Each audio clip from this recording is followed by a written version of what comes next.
నమస్తే. శ్రీ పరంజ్యోతి అద్భుతం మధ్యప్రదేశ్లోని ఇండోర్కి చెందిన చిత్ర సోలాపుర్కర్ గారి అనుభవం ఇది. నేను దర్శనంలో పొందిన ఒక అందమైన పరం అనుభవాన్ని పంచుకుంటున్నాను.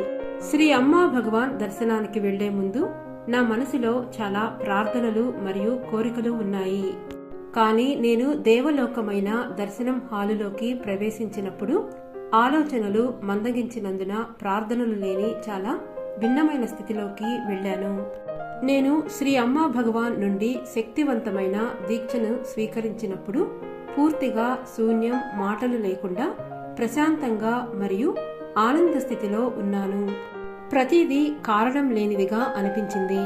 నేను నిరంతరం శ్రీ అమ్మా భగవానుని చూస్తున్నట్లుగా భావించాను.